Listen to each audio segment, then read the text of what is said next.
The question that we're asking you out there is, do you think using sex toys and watching porn, not with your partner, okay, by yourself, is that cheating? What do you want to call that? Or Masturbation. yes, which is very natural, but are you hiding it from your partner?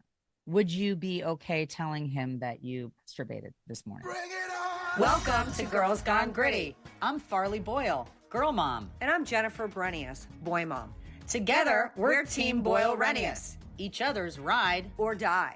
This is where grit gets real. We don't just talk, we do it. We're here for the messy stories, the hard-fought lessons, and the courage it takes to keep showing up. Especially when it's uncomfortable. We bring gratitude and attitude to everything we do. We jump in head first, unafraid, and are all in all the time. We bring it on and get it on, diving into unscripted conversations on just about everything. We don't just talk grit, we live it. We put the it in grit. So let's get gritty! Welcome to another episode of Girls Gone Gritty. I am excited, as always, to be in studio with my best friend Farley. And today we're making it fun. We're having a glass of wine because our topic later is going to be something that most people need alcohol for. But before we get to that, I want to talk about where I was, because I want people to recognize that there are certain moments in life you never get back. I was with my son and niece for graduation. It's that time of year where everybody goes and celebrates all of the hard work, dedication, effort that's put in as a student. But we financially, we're doing high fives, thanking that This we're is done. college graduations, if you're wondering. We're done with college graduations. I've made it a non-negotiable in my life that I will attend every single one of my immediate family members' children's high school and college graduations. It's, to me, it's so easy and fun. The message is beautiful. The energy is incredible. And what you're celebrating is the opportunity for what's happening next. Not to mention, you're getting together with family. Anytime you can get together with family or your people and celebrate a loved one, it's a no-brainer. Yeah. And if it's a friend and it's traveling somewhere, make it happen, because you can't go backwards. And when you are listening to people reminisce and you weren't there, you're kind of like, why didn't I go to that wasn't again? I there? Right. It's dumb. It does, and you're trying to make a reason why you weren't there, because there had to have been a good reason. Yet, if you can't come up with it, I guess there really wasn't one. Dumb. So celebrate your graduates in this moment where opportunity is everything. And opportunity is everything in our top 3 this weekend. Ooh, I'm going to start out with the interesting one. See if you guys can follow. It's clever. 8647 indicted for the second time. Okay. If you don't know what the 8647 reference is, that is a reference to FBI Director James Comey. It was on Instagram about a year ago, where he found seashells along the Florida coast that had these 4 numbers. Now, social media has gone nuts, and subsequently he's been indicted by the DOJ. So it's legit for the second time. For interpretation of what this means. If you look up 8647, it's slang. It's interpreted by people many ways. 86 means to done. Kill it. It's over. We're out. We want it gone. Right. And 47, people are saying, refers to the 47th president, which is Donald Trump. Right. So those two have a long storied history of Hillary Clinton's emails, banter back and forth as to he said, she said politically. He was appointed by Obama. Kash Patel is our current. And we know that because FBI. of the leak in the hockey aftermath of the Olympics. Yeah, we only seem to know these FBI directors when they do something dumb or they're, all of a sudden in front of the world. Yeah. Well, with their pants down. Yeah. We don't want that. No. No. We don't. TMI FBI. It is. It's a little bit of a shame, too, because you want to have faith in these people that are in big decorated positions. And it makes me think that he was probably a scumbag or did some crooked things when he was serving his term. Yeah. Well, I think that's every single politician. Those are the rules of engagement anymore. And even in our local politics in Little Silver, New Jersey, you got to have an eye on what's happening and you got to be involved. And it takes a lot. Nowadays. Think about all the movies that have crooked FBI, cops, CIA. It's scary. This is the FBI. They're supposed to protect and serve. And you look at all the shenanigans where there's smoke, there's fire. These movies, the plots are probably a little too close to home. You know what? There's a Mel Gibson movie that was put on my radar called Conspiracy Theory. It's old. Ooh. And Everybody has an opinion on Mel Gibson. Everything he says in this movie is true. Kind of It, like The Simpsons. He's predicting weird stuff Totally. or shedding light on things that have happened. Yeah. All right. All right. Well, I'm going to predict you're going to say number 2 now. Oh, wow. Number 2, NCAA grants a 5th year for those starting in 2027, not seniors. Sucky. Really sucky. There is a time and place where rules have to change. And it stinks if you're on that precipice of change. My second son was affected by the birth year change that happened across the board in the United States with soccer, where they realized that in order to be competitive globally, they couldn't go by age. They had to go by birth. You couldn't pay U13 based on your age. Yep. I remember it affected Chase too. Shane and Chase are the same age. Exactly. So that's what is happening here. There is no more red shirt.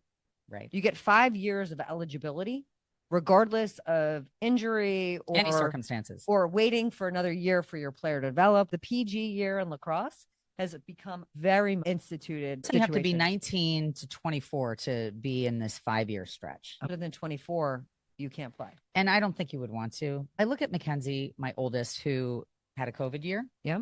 And missed her whole freshman season and then blew out her ACL her senior year and did not play. So she played sophomore and junior year only.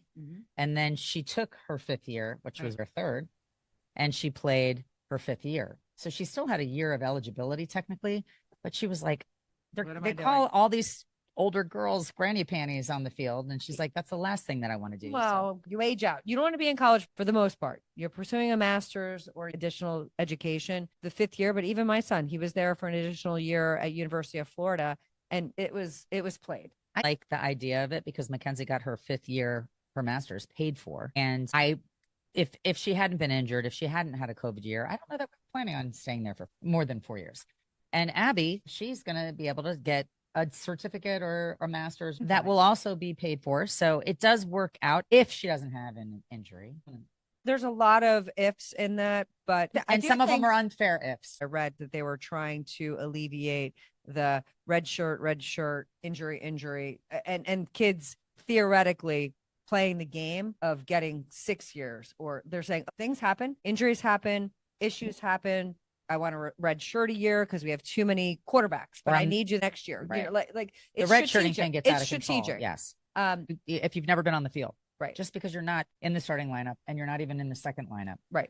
And if the coaches look at you as a valuable contributor potentially down the pike, then they'll offer that red shirt. But a lot of people don't get the red shirt offer, which is why people are jumping in the portal. It's confusing to be an athlete in the NCAA these days. Well, at least the athletes are getting recognition and that ownership with the NIL and this opportunity for 5 years. They know going into it, moving forward, it's on the table. So I can be strategic about my career. Yes. You just need good luck on your side. Always. Good luck is half the battle. Luck is half the battle. And number 1, for those of you that remember Elizabeth Smart, did you ever think that a child safety activist would be competing in bodybuilding competitions and winning?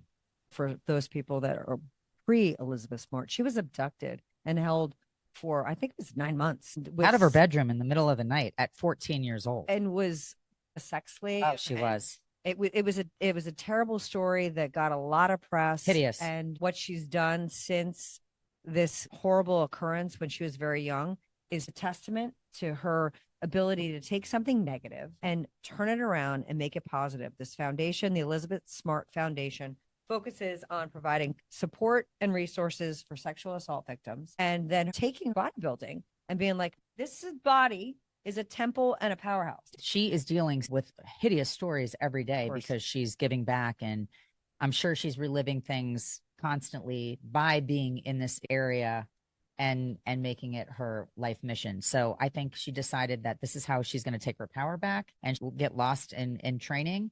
And I read in the article that she is ridiculously strong and can lift a significant amount of weight and transformed her body, and she's dedicated, and that's her outlet. It's an incredible story. If you haven't seen the photos, she looks amazing. Phenomenal. Kudos for taking a shitstorm, horrible, atrocious, could crush a living soul, and there would be nothing wrong with you being crushed by having that happen to you. Absolutely. No judgment there. Yep. And taking that and propelling and inspiring and changing and shifting the needle. So she's pretty close to a Got Grit award winner at some point. And we're we're going to continue to watch her because she's going to continue to do amazing things. She won Fit Model Novice in the 2026 Wasatch Warrior competition held in Salt Lake City. So awesome. I love amazing. Now what we are going to venture in is a conversation that women have together pretty often that revolves around sex and what is considered cheating, infidelity. It's a very personal topic, and it has everything to do with boundaries that you've set up with your partner, your significant other, your wife, your husband, whoever. Yeah. Well, and you hear so much of it. I'm sure there's people in communities across the country that have these kinds of agreements. You hear them more in a Hollywood vein, or let's say a high echelon of society vein where people have a theoretical marriage where they have the ability it's an arrangement to be with other people, and everybody gives a wink, wink, nod, nod. We love each other on paper, or it looks good for the photo op. Uncoupling. People that had an open marriage, like Gwyneth Paltrow and her husband, and that's how they divorced. Oh no, the conscious uncoupling is actually the term. That's what it was. The conscious uncoupling. I think Gwyneth Paltrow is an incredible linguist of language. She's able to nuance things in a way where even Goop, and I don't want to plug her because she does make me a little cuckoo. Yes. But even Goop. Yeah, you kind of don't want Goop, but then you kind of want to know more about Goop. It shocked me that she had that type of a marriage. Oh, and there was some open doors there. And I'm thinking, stories I have from a very, very reputable source say that she was take a massage on the sideline of SNL with full release. Wow. All right. But that's not cheating. Okay. I don't know. Is it? I don't know. We're going back to that. Yeah, we are. In the world of cheating, 20% of men cheat. That's the statistic. And 13% of women cheat.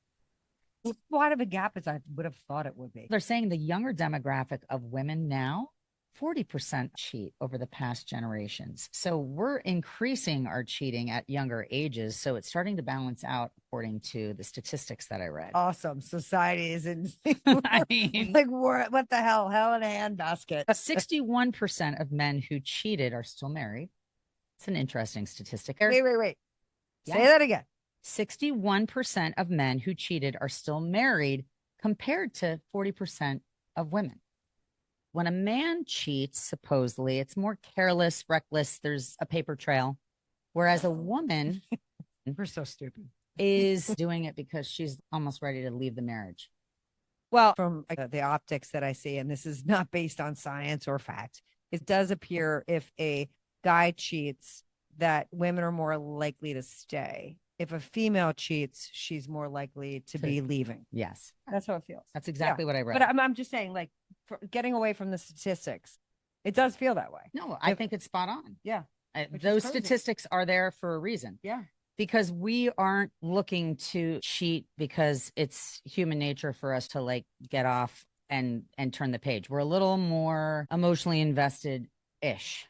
Not for the ism, it's the ish. No, we're going to have the ish. I know. I can't speak for everybody, but I'm going to generalize. Emotional affairs. To me, that is more toxic and hurtful than if somebody were to have casual sex with, I don't even know. I don't know. I think they're both bad. They're both bad, but an emotional affair. John Barredius, you're not allowed to do either. Oh my God. Yeah, Pat. Intimate emotional connections formed outside of a relationship characterized by secrecy and emotional attachment, which is a total breach of trust. That to me is more painful. An emotional affair, if my husband was like talking to somebody and, lamenting over all the problems that we have or what he doesn't like or what he wishes he had or vice versa, whatever it is, you're mutually each other's confidant. Yeah. That would be very hurtful because now they're bonding on some level that they have in common. And then it leads to the next thing. Well, it's also like, and this is an old-minded saying, but it's true. Don't air dirty laundry. If I'm having a problem with somebody who's intimate in my life, my partner, living together, being together, married, next level, kids, next level. Oh, yeah. If all of a sudden my person whoever you are on that spectrum, is having a very close conversation that's not within that circle of two, you've reached everything. Yes. Things that are between you and I now are between some third person that is who to you? What are we doing? It's naughty. I don't like it. No. I would be much more hurt about that type of scenario, because just even knowing my husband, who isn't the most amazing communicator, was communicating and sharing secrets and intimacies with somebody else, it would be a terrible thing. Another thing that we've debated about, which is why we're bringing this podcast, I can't tell you how many people say all the time that we should do a podcast on sex toys, and we have. Does that constitute cheating? What does that mean? And for anybody in my family listening, if you would like to now click off the button, you're welcome to do so. So, full disclaimer on the next portion of the podcast. So the question that we're asking you out there is, do you think using sex toys and watching porn, not with your partner, okay, by yourself, is that cheating? What do you want to call that? Or masturbation? Yes, which is very natural, but are you hiding it from your partner? Would you be okay telling him that you masturbated this morning? And would you like to know that he also, as he's showering, we don't know what each other does. There's secrets out there. And is it natural or is it sneaky? Well, again, that depends upon what your boundaries are and what your lines are. Boundaries that are like discussed in a marriage between two lovers. Yeah, but I don't know. Between lovers. Are people having a conversation about that? Like the personal relationship you have with yourself? Let's take that away from sex for a second, just to be able to understand the sex piece of it. Every thought that comes into my head, am I required to have a conversation about that? No. If we follow that ideology, then every sexual instinct that I have, or every desire, as long as it doesn't take you to a place where you're going against that person, that belongs to me too. Well, you know, there's certain dirty aspects about things and stereotypes. Talk about that. What's that? Well, what's dirty? Okay. Well, what's really dirty is that teen porn is the most searched and is the most popular. Well, that's because they can, going back to our devices and our phones. I know, but that's dirty to me. Searching up teens. I think that's where. Oh, you mean porn? Oh, I thought you meant teens looking for porn. No. Oh, because teens are always. No, I'm talking about the most searched up type of porn. Oh, wait, why do we have to talk about that? Because it's naughty. That's what I'm saying. I'm getting to the point of I'm bringing porn into the conversation. Okay. And where there's a fine line. If you're with your partner and you have toys and you're watching porn together, okay, that floats your boat. That's what you guys are doing. If you are watching porn by yourself and using toys or whatever, are you being sneaky? Do you feel dirty? And what is it that you're viewing? Guys would love to know that we are taking in porn that is lesbian oriented. That would be a turn on probably to most men. And why is that? Because it's prettier. And because there's no male appendage in the scene. They don't really want us looking at other. You know, I have a new theory on that. Oh, no. They don't want another dude to compete with. And especially like big, giant freaking baby's arms. But why is another woman allowed into a situation and everybody's like, that's sexy? Well, I don't know. I'm not. It's annoying because porn stars and strippers usually have a nice physique. But what I will say is the internet does not discriminate, and porn doesn't discriminate because everybody likes everything according to OnlyFans, which is another topic. So it's really where you choose to consume, what you're consuming. There's blurred lines. And from a religious standpoint, some of this is not acceptable either. So it's a hard conversation to navigate because you don't want to be judged. But let's go back 100 years. Okay. So we're now in the 1920s, roaring 20s, turn of the century. How were you consuming porn in 1920? You weren't. Well, maybe they had dirty burlesque shows, or again, we come back to technology, the scalability of information. Sodom and Gomorrah. Right now, right here on my device, pull up. God knows. Oh, yes. The insanity that I could pull all up, of it. which I will not. Yes. Because I don't want to. You could go to jail if you decided to go navigate in that direction. And that's crazy. And that's the part that is really upsetting here, because it's like what gets certain people off isn't what gets other people off. And that's where too much of everything is accessible. You've got a foot fetish. I can go on to OnlyFans. I can tell somebody to put on a clown costume and have, their tits out. It's whatever you want. It's whatever floats your boat. I'm watching this movie right now. I'm like, where is this coming from? Well, Margot's got money problems. For anybody that's looking for something to binge, it's bingeable. It's Elle Fanning, Michelle Pfeiffer, and Nicole Kidman. And it's David Kelly moving away from his traditional Melrose Place and whatever else he did to this bizarre situation. I don't want to give away the plot, but let's just say Elle Fanning is in a situation where she needs money, and she's realizing how quickly she can make money doing a lot of different things and becoming a jack of all trades. It's called a hoe. It's, well, it's like, well, you're helping yourself out. Yeah. Don't be a hoe unless you're at Christmas time. And ho, ho, ho. Oh my. Everything has gotten scary, I think, is the point of what we're trying to table here, because anything goes. Whatever you want. Getting younger and younger and younger. But the flip side is, when you look at some of the data, what people are watching and consuming on the porn side is so insane. It's violent, and the intimacy level and the number of people that are having multiple children are going down. And I think those two things are correlated, because for sure, when we come back to the way our kids are being raised and the society in which we live in, and for the most part, we can only change our individual universe and the people that we love. So people aren't dating the way they used to. We know this.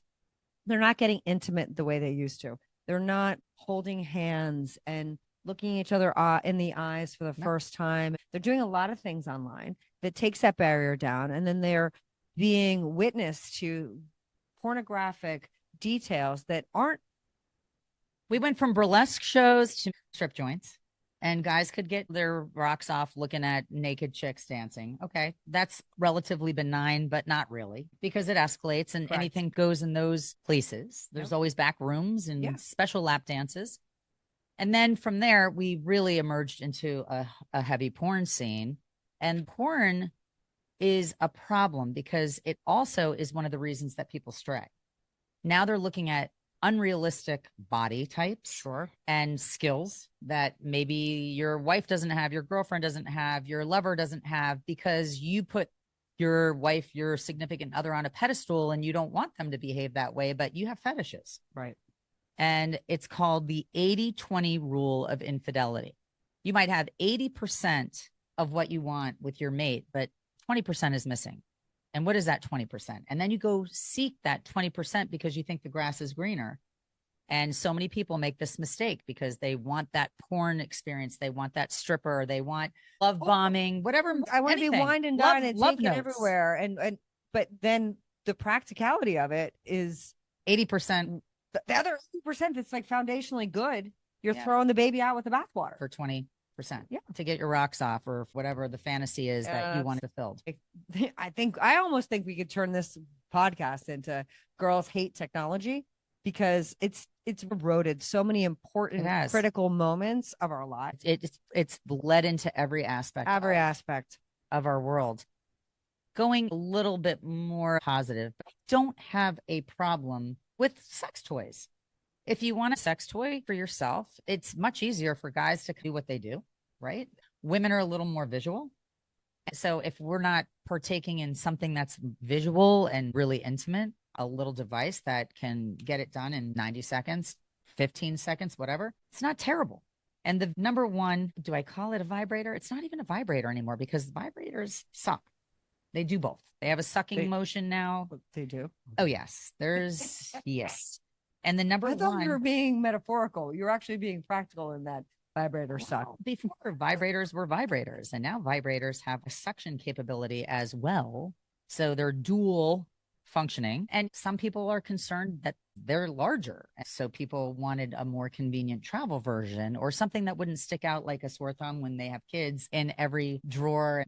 And this is called Nancy's Lem. It looks like a lemon. So if it's left out, I mean, who's got a lemon next to their bed?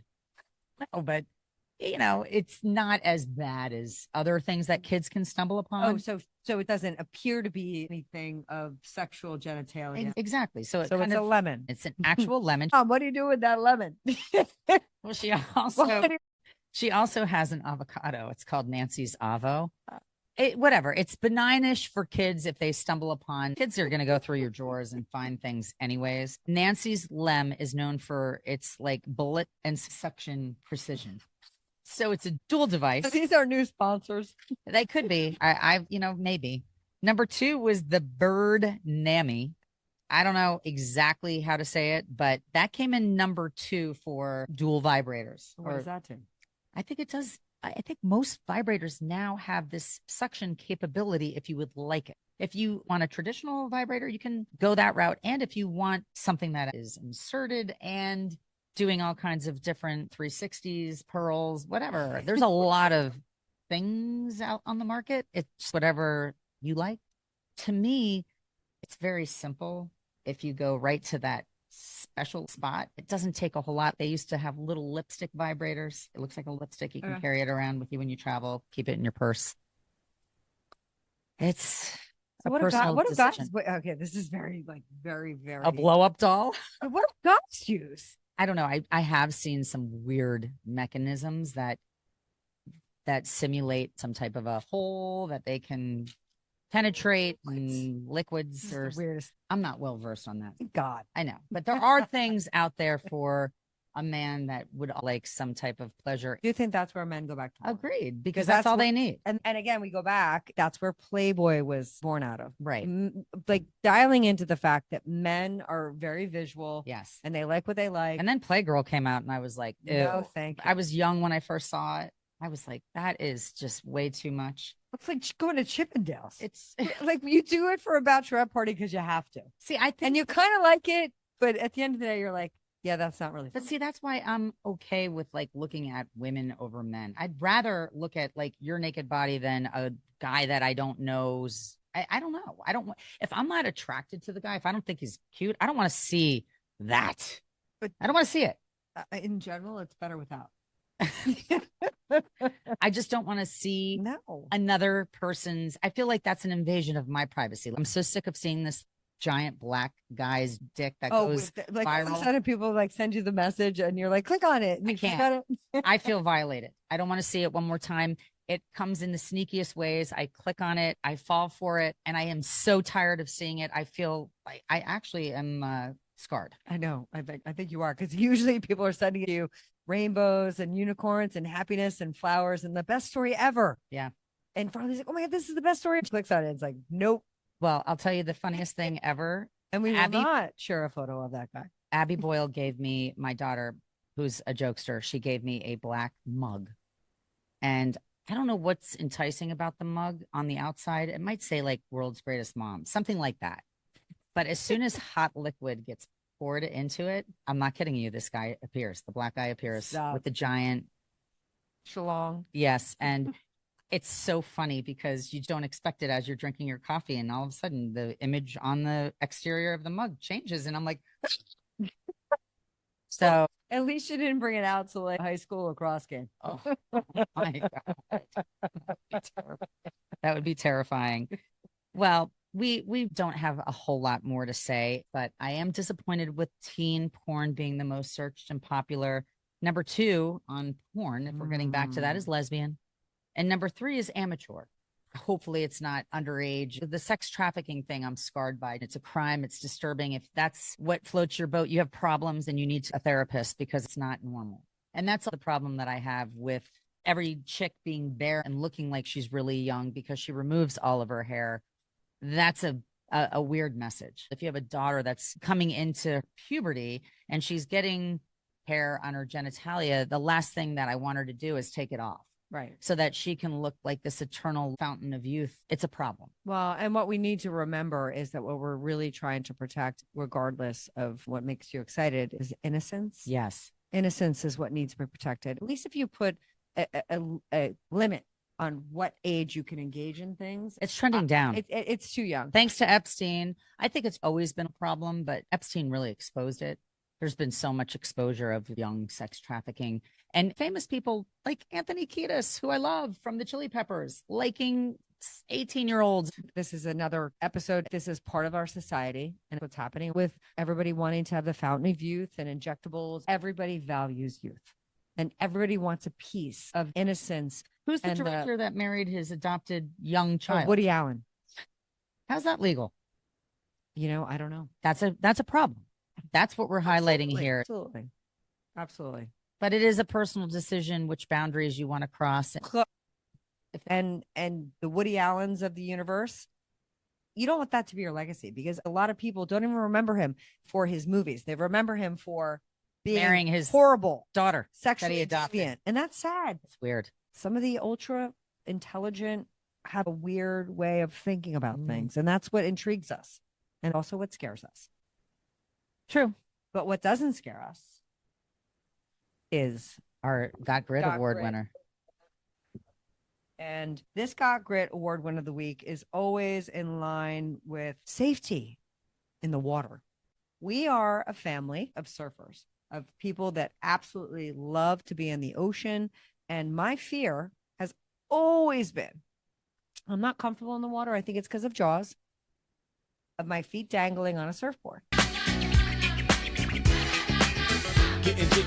Our Got Grit Award winner is Lulu Gribbin. She's a 15-year-old Alabama girl who survived a severe shark attack that took off one of her arms and legs back in June of 2024. And what this young, beautiful human spirit thought was, we have the warning systems of Amber Alerts. We have these warning systems for when old people go missing, Silver Alerts, where you get a notification on your phone. It's targeted. It's meant to only go to the demographic and where it's being impacted. So you don't worry the whole world with somebody being missing. Right. You worry just the county or the region. Right. And what she said is, like, why aren't we using this for known shark attacks? It could have helped me. She was attacked by a bull shark in the Alabama Gulf Shores, and there had been a previous attack in the area. And she's not angry about it. All she wants to do is shift the needle so somebody else doesn't have to be attacked. Yeah. And all we do is share listen, she's paying it forward. And we hate technology on so many levels, but technology that's where it becomes a beautiful thing. Yeah, that's where it becomes very useful. I mean, we've got this device, everybody's holding it. If there's a shark attack or a shark sighting in a specific location, everybody in that area gets an alert that lets them know, hey, there's sharks in the water and this is what's going on. Yeah, so it's the emergency warning system and NOAA and all of them working together. Very smart. Nixle. It's like when we get, somebody steals a car in our community, we know if somebody's house is getting robbed, you sign up for these alerts and you get them. So maybe you're not plagued with it if you don't want to be because you don't like the beach and you never surf. But if there's an actual situational risk that you need to be aware of, why wouldn't we use technology to educate us? So she's amazing. This initiative, I hope tips, and I hope every coastal community is able to take this on because it makes sense. I agree.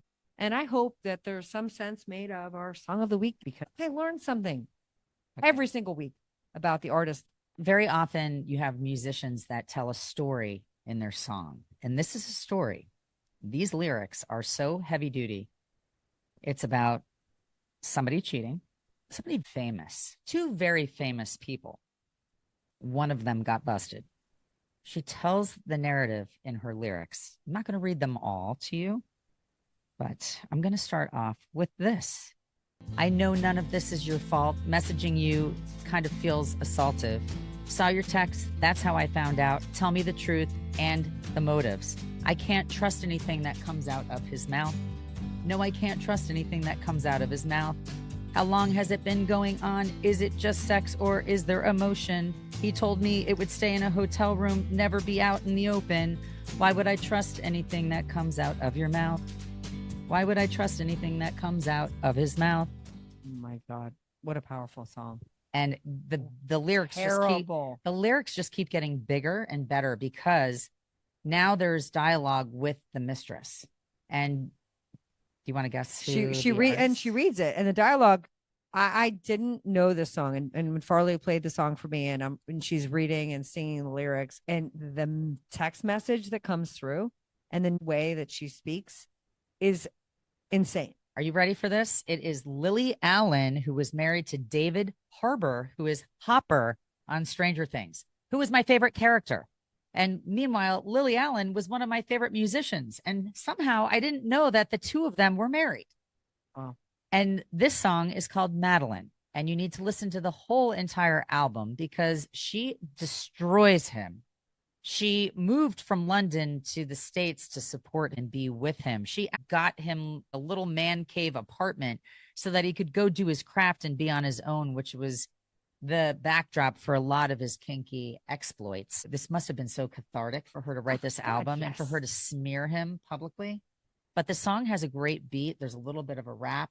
LDN is on that album too. The whole album is really good because she's getting revenge. I can't think of a better way, actually. It's also acknowledging some of the stuff that's happening and saying it's not okay to pretend that we have an agreement and we don't, and to pretend that you're being honest with somebody else while lying to me.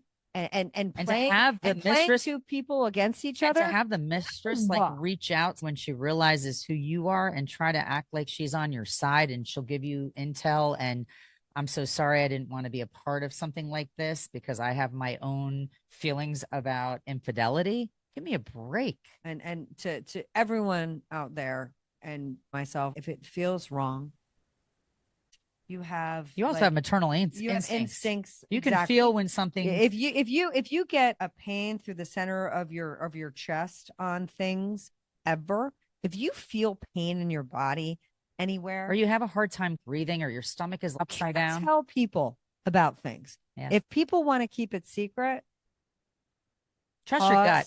Pause. Reevaluate. We were given a gut for a reason. We don't like what it says sometimes. Totally. It's pretty spot on. You got and ready to trust your gut. It's the right thing to do to trust your gut. And guess what? If you trust your gut and you're wrong, the people that love you will be okay with what you questioned. Whenever we feel insecure, it's because we've been made to feel insecure in some way, whether it's validated or not. Somehow I feel like something is off and I trust my gut, and 9 times out of 10, I'm right. So that's it. Trust your gut. Yeah. And keep tuning in. Feeling what you're feeling, articulating what you think, being present, and having conversations with the people you love, because there's nothing more important than connecting and communicating.